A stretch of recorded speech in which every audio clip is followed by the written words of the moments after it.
তাদের প্রশংসায় পঞ্চমুখী হওয়াটা আমাদের উচিত। সো আসলে আমার কেমন লাগলো,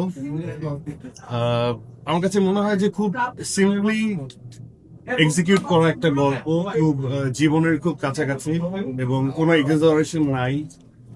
খুব সিম্পল ছোট ছোট মুহূর্ত দিয়ে গল্পটাকে আমাদের ডিরেক্টর সাহেব মাকসুদ সাজিয়েছেন। তো আমার কাছে মনে হয় যে এটা সবচেয়ে বড় শক্তি এই গল্পের। আর আমরা যারা ইমোশন নিয়ে হয় না, যে যারা ইমোশন ডিল করি, তাদের ওই ছোট ছোট ক্যামেরা ওয়ার্ক, ছোট ছোট এক্সপ্রেশন আমরা খুব রিলেট করতে পারি।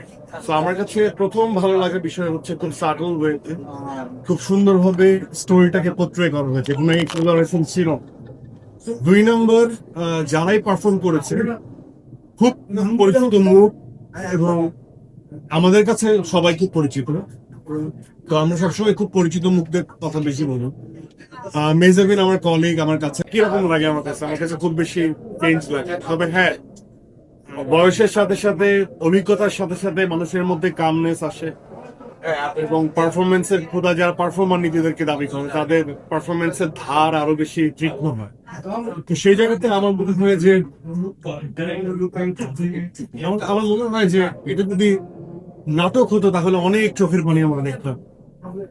সর্বোপরি শেষে এক ফোঁটা চোখের পানি অনেক মিনিংফুল আমার কাছে মনে হয়।